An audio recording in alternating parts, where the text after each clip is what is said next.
So welcome, and today I'm going to show you how to make pie crust.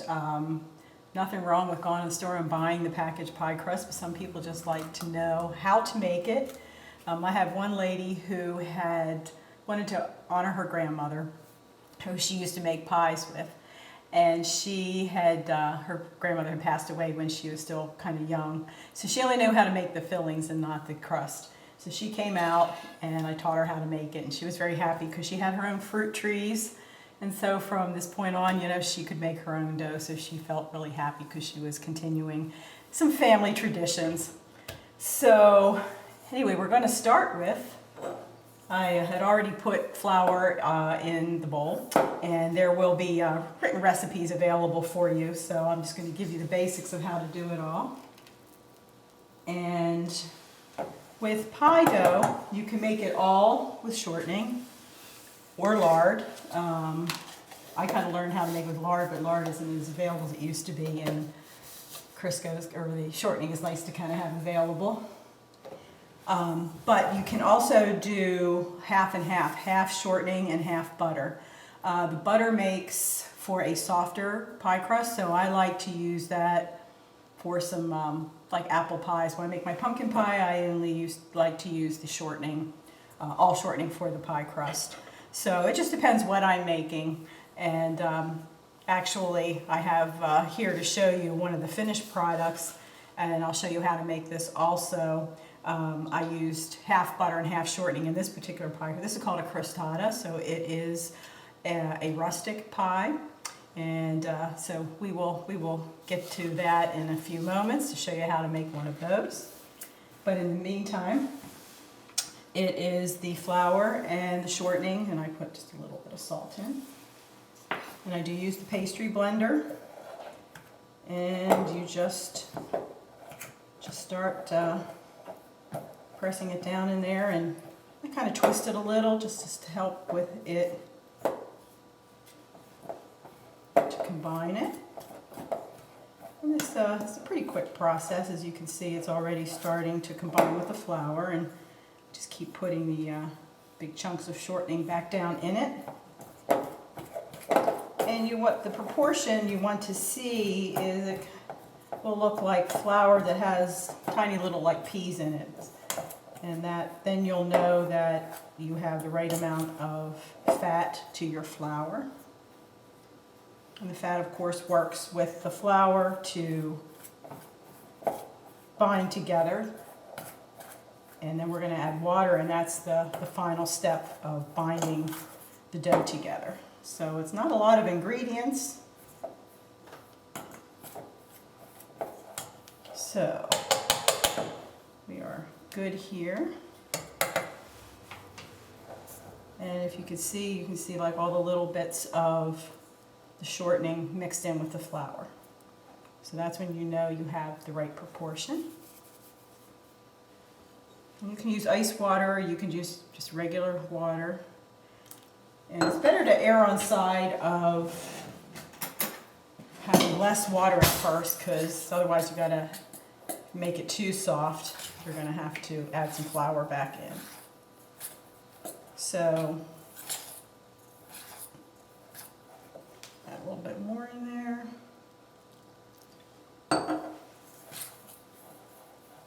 And you just start stirring it. Now you don't want to overwork it, because the more you work the dough, the less tender it will be, and that's because the gluten in the flour will toughen up, and the more that you work it, the more the gluten develops. Still need a little bit more water in here. And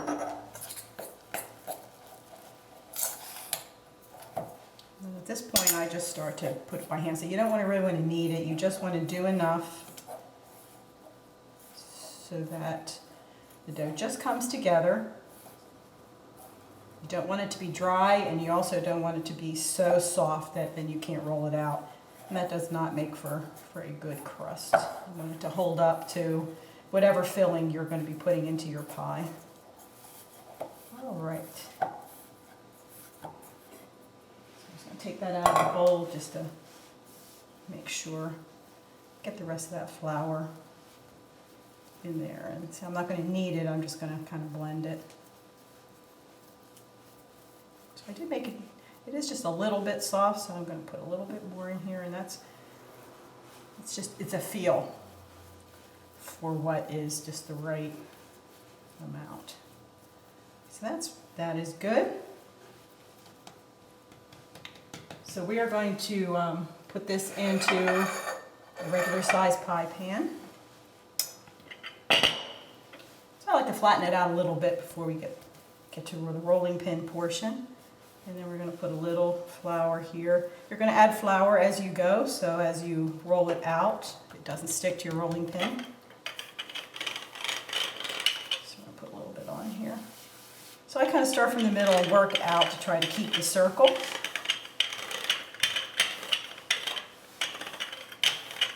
And it does distribute nicely.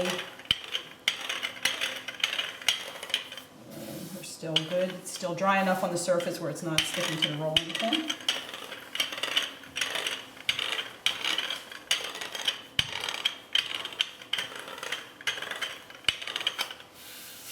So, I don't know if you can see, but this is still a little bit too thick. That is a little bit more than like 1/8 of an inch. We want to get a little bit thinner.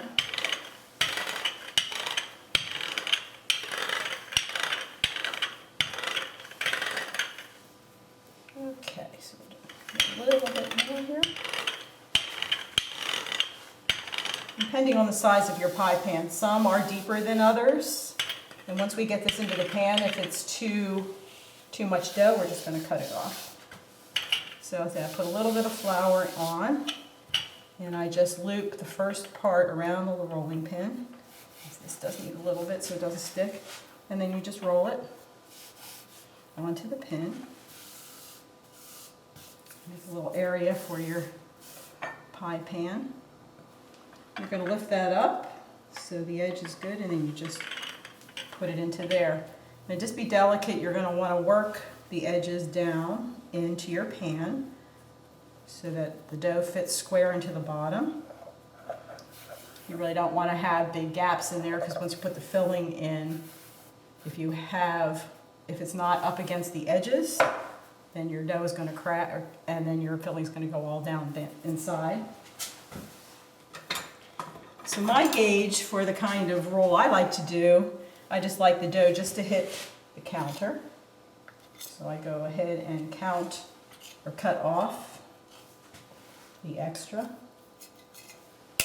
When I was little, we used to take the extra dough and we would put it on a pan, and we would melt butter, and then we would put cinnamon sugar on it, and then we put that in the oven. That was really kind of fun. I'm going to move those over to the side. So you could just take and just crimp off the edge. You could just, with pressure from your hand, do that. Kind I like to do is you just roll it up to the top, all the way around.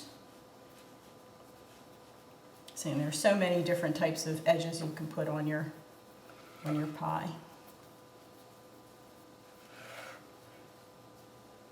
Sometimes once I come back, but as soon as we start the next step, all that'll fall into place. And the dough is nice and tender. And then I just take and pinch between my thumb and my index finger. I go all the way around. Kind of has a mind of its own.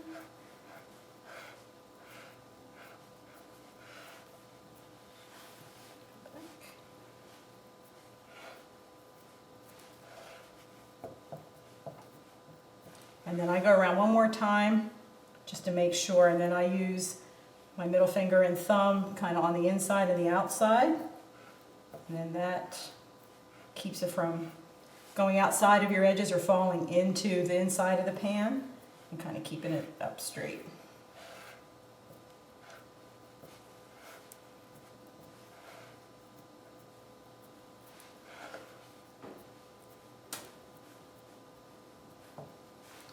Just a little bit more there.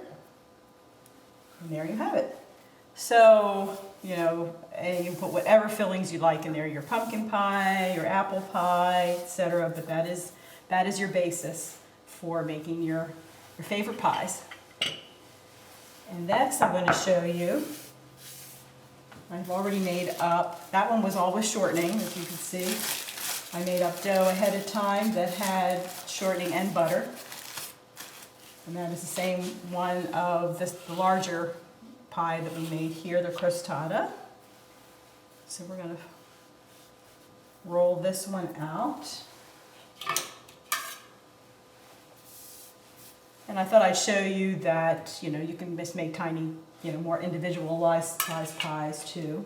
So we're going to do the same thing. And this time we're going to aim for having the pie crust be about 2 inches or so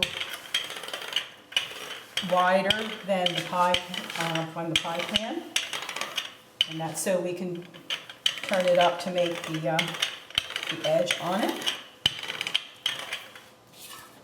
So we're pretty good there, and it's still a little bit thick. A little bit more rolling out for it. Okay. So the filling for the pie made ahead was, and I've already done this, it is a mixture of apples and peaches. And so, see, I cut them up a little bit, put a little sugar on there so it didn't brown much. So we are going to add back a little bit of sugar to this. And all the proportions will be on the recipes. And then we put some flour. And a lot of times the filling, as much as you can try to use the same amount of flour and sugar each time, sometimes the fruit is juicier, sometimes the peaches are juicier, or the apples than the last time you might have made it. Excuse me. And so, and you can put a little bit of vanilla in here, you can put lemon juice if you like, and that gives that adds a nice flavor to it. And the crostata, it's especially nice in the winter too, but it's nice to put some dried fruit in it. So today I just have some dried blueberries and some dried cherries. You can put raisins, you can put dried cranberries in, whatever you like. Apricots are good too. So it's a nice versatile type of thing, whatever kind of fruit you have around for the base, and then add in your favorite other dried fruits. So this is juicing up nicely. So we're going to move our crust over to the pan. I'm doing the same thing again, just loop that around. Bring the pan over.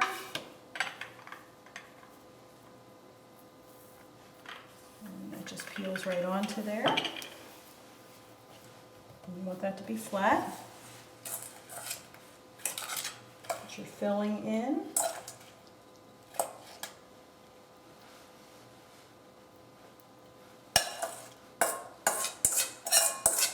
Since the fruit does, when it cooks, does shrink down, I try to put along the edge of the pan, try to turn the fruit around a little bit so it's a nice, kind of like a nice sharp edge to it.